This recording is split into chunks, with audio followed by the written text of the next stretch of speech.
Shout out Virgil for presenting at Paris Fashion Week. That is a major accomplishment. Off-White women's wear, fall 2018.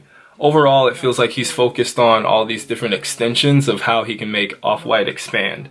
It's like he's thinking about the new wave of social media engagement and the streetwear online social cult.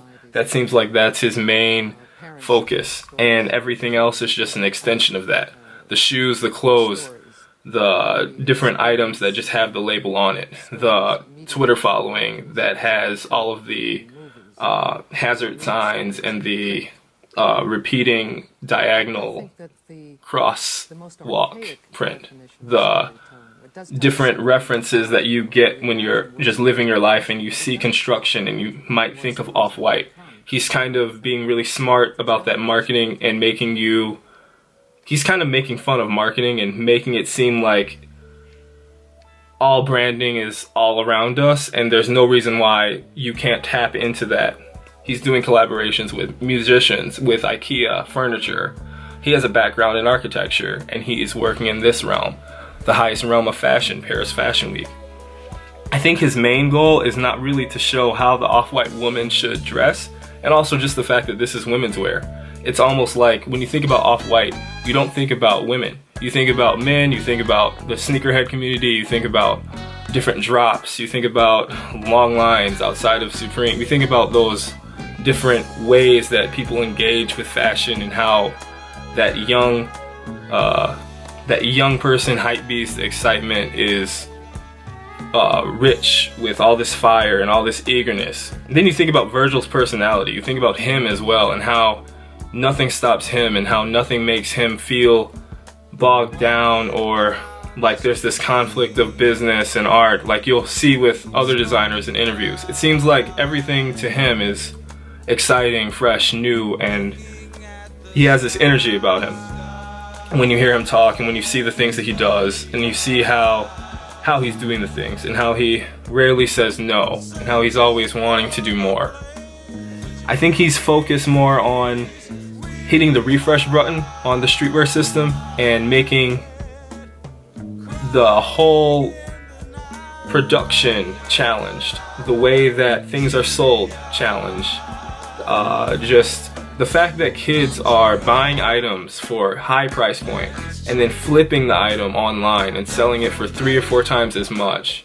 The fact that he's aware of that and making it an essential part of his brand. It's very, it's what large houses aim to do. It's the value that Gucci tries to give. You know, that Dior is trying to give, that these larger houses that are showing at Paris are trying to give, and Virgil's accomplishing that in a new and innovative way. When you look at the Runway show, it feels like it's not definitive of who the Off-White woman is because it's still fairly new. I really loved last season. I think last season was really focused in that there was one main color palette with a lot of inserts, and I got this feel of this SoCal girl who might, you know, turn around and wear a tulle skirt at the same time. It felt kind of maybe a Cali version of Cara Delevingne. But now with this show, there's so many different ideas. And I'm not going to say that I feel pressure to just like the show because it's Virgil. Beginning into it, it feels like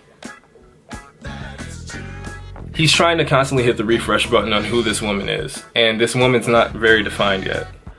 The fact that Off-White has the name Off-White means that it's not black or white, but it's sort of a conundrum. Like Off-White is not a color, but it is a color. And if you sit with Virgil for a day, he says that this is how he speaks. He speaks in conundrums, where he's not specific, which also makes him really interesting. He says that when he sees fakes of his work, that it doesn't bother him, and that the goal of Off-White is not to buy Off-White, but it's just to know and to be aware about Off-White. Twitter following or the Instagram following, where you see the hashtags Off-White and you see the other tags associated with it, or you see the construction emoji, that's all based off of this idea that branding is generic, and that if he adopts anything that's generic, then it becomes his branding but normally these things also occur in life. So it's kind of like whenever you see the quotation marks as well, that's branding. It's like an ironic detachment of originality as well as just the item existing. I felt like it was really like existential whenever I saw like a Nike Dunk Off-White collaboration and it'll say quotation air. I just felt like that's just very first level. I didn't really have a good reaction to it when I first saw it. I thought it was really stupid almost, but I thought it was something that I saw in Dimna's work, and then people were criticizing Dimna for copying Margiela, and then I felt like when I saw Off-White do the same type of idea with irony, I was kind of tired of it at that point because I had analyzed it so much. And then it was even more basic because it was just the item and then the quotations would just be the noun or the verb. So like for walking or just actual like shoes or something, you know, very basic. And then I went to H&M and I saw a dress shoe and it had left and then it had right on it, on the left shoe and on the right shoe. And I'm like, now it's just being overdone. And I didn't really feel like it was cool at first. It took me looking at interviews and understanding why Virgil did it for me to have a different perspective on it. But right now I think like I'm almost overwhelmed on how everything's trickling down and I'm seeing it all the time. Not overwhelmed, but just sort of nauseated by how much is out there. I specifically saw one post on Twitter and I ended up saying something like, I was on Instagram and I said, I don't think I understand Off-White and how the existentialist take on every noun and verb is appealing. It's not irony and it's a brief suggestion of a literal take on something, but it doesn't feel pithy enough because the meaning seemingly has one layer. It's almost annoying now because it feels like a reduced culture of capitalized font on a bunch of different items. But I tend to overanalyze things, so I think when you see like a normal streetwear kid and they see this, they're gonna be a little bit enthused by this monotonous idea and how it's easy to understand, so then they can engage in it without having to think much. Almost that, or just, it's more than just a dunk shoe. It's more than just a pair of boots. Now it has the actual noun or verb on it for walking or shoes, and it's kind of like, oh, this is funny and quirky. Kind of, but at the same time, like for me, it's like, those ideas are embedded in other things if you just look a little bit deeper and they're not plainly said. I didn't know that he designed the gold Watch the Throne album art for Kanye. That explains a lot of his, why he's famous as well. He had been a DJ and he had interned at a large fashion house, I forgot which one. And he studied under Louise Wilson at Central St. Martin's, which is where Craig Green, I think he studied. The show opens with Bella. It follows by a lot of famous of the moment models, and then he had a legend in there. He had Leah Kabidi, and it was very powerful to see all those women there. And it opens up with a dress that explains the challenge of storytelling today, and that seems to allude to social media, which is really appropriate for Virgil. Because it's Off-White, I feel like it's stating how digital platforms make a new platform to record information, but it also creates challenges in accuracy, style, tone of voice, how storytelling can be challenging in those ways.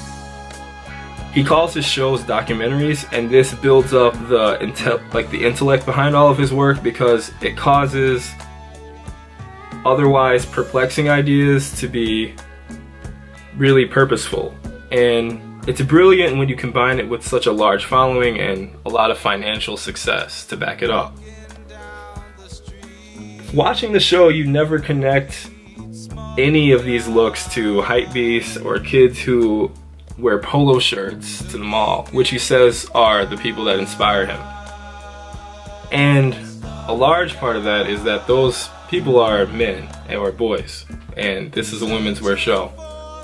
He's very analytical and he has an eager, hardworking, pioneering aura to himself, so that makes him really unorthodox and really like capitalist. Like he's every opportunity that he's given right now, he seems like really savage towards trying to make it happen. And it almost feels like very warm because he's inviting us in. He's telling us that this is what he'd like to do. And it feels like he has a not so cold, but a very like smart, eager, aggressive business mind towards all of these different goals. It's not mavericky. It's more like he's open and he's explanatory on these topics, and he's excited to tell us about them. And he's willing to take in feedback from his demographic, from his community, and he'll do what we want. And it feels like we are Off-White instead of us following him, even though we can get a little bit culty, a little bit worshipy with everything that he does. It still feels like he's a friend and this is a group collaboration because of all the engagement and how he responds to our engagement and values our engagement for his success. It feels like we're working with him, which is cool because that makes such a juxtaposition to like Comme des Garçons, which is you don't know anything about Ray, and it's the fact that you don't know anything about her that makes her appealing, or you don't know much about Raph except the documentaries, or if you talk to him and you know him, but no one really does that. We make all these assumptions and we feel like we associate these positive things with him being cool, whereas Virgil is really open in interviews and tells us why he does what he does. And he'll even like respond to you on Twitter or like your post that has something to do with Off-White because he is on there. I think that's a lot warmer and it's a lot different, and it explains how you can have success being very like ethereal, like a lot of designers have been in the past, or you can have success being very open and very warm and engaged.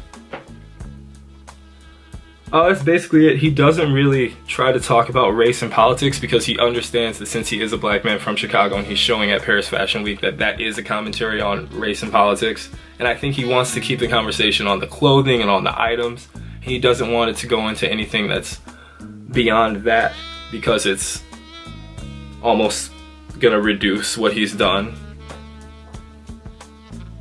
The only thing that I didn't like was, like last season, it felt like this SoCal Pacific Sunwear woman who tries to make it fashion and glamorize it up a little bit. When I saw the looks last season, and it was really beautiful, but I wanted something more like kind of like Vans off the wall with the Thule skirt.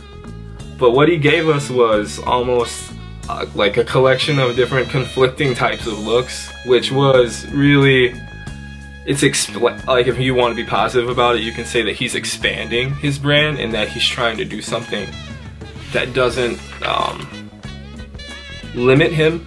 But at the same time, when you're looking at a show and you want to see exactly what he's aiming to do, you want to see one type of woman over like all 45.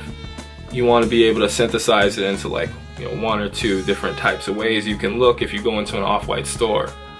For this, it felt like, you know, at the end of Project Runway where there's all the designers that are at the top 3 and then they have the finale and they all have their looks walk out, and you can tell that this is where the first designer stopped designing and you go on to the next designer and you go on to the next designer. His finale felt like 3 different people. If you look at the color palette, the silhouette, the fabric choices, the designs, it was like 3 possibly or 4 possibly different weeks that he had different ideas and the mood board just took a shift, which is cool, but it's not easy to digest that when you're looking at it like I look at it, and it's not like it makes the goal of the show not to show one specific type of woman, but to sort of like kill this idea that it has to be one type of woman. And since that's a new idea, I'm not easily agreeing with it, but I'm not saying you can't do it. I'm not trying to say that there's anything that this dude can't do.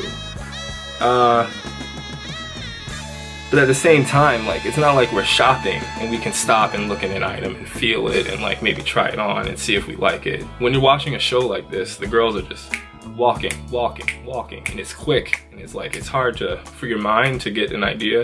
And then if you look at the facial expressions of some of the people in the front row, you can tell like they're like, because it's not like it's bad, it's just like they're surprised. It was surprising to see one idea and then like the next idea. It was like a skater girl, and then you got like Trinity from the Matrix, and then you got like sportswear, like actual sports, and you got something like along the lines of scuba wear, and then you've got this really Valentino looking dress, and then you've got like the off-white woman that you're used to seeing, and it was like on a very high price point model, not price point, but just very expensive celebrity like Bella, and then you've got like Leah, and it was almost like just a lot. But it was a cool show. It was a cool show, and I liked it. I mean, I did not see like what I'm used to seeing from Off-White, which is on Instagram and on Twitter, the feeds, the posts on Tumblr. But I could tell Virgil was there, and I could tell like he definitely had his hand in things, and I liked this new direction. And it is kind of a dad in the streetwear community, because it did have a lot of different elements that touched on things that you might have seen from other larger brands. So the Runway show, though, I think we should treat it like an extension. And Off-White's main home is social media.